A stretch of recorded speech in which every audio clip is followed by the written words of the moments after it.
اہل سنت خوش ہیں، ہم نے اس کے خلاف FIR درج کروائی۔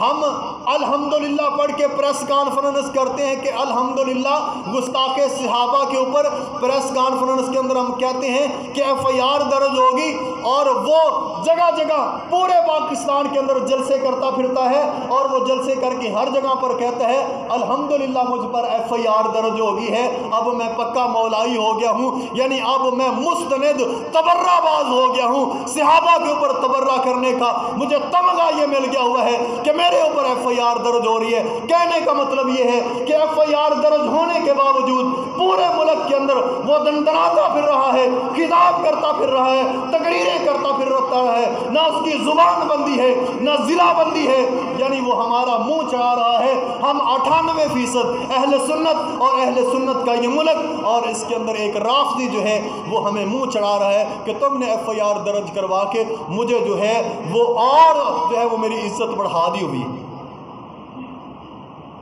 تو ان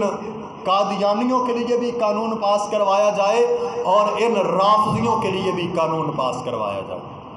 جس طرح نبی کے گستاخ کے لیے قانون موجود ہو اور قانون حرکت کے اندر آئے، اسی طرح اگر کوئی صحابہ اکرام رضوان اللہ علیہم اجمعین کی شان اقدس کے اندر اگر کوئی گستاخی کرتا ہے تو وہاں پر بھی جو ہے وہ قانون موجود ہونا چاہیے۔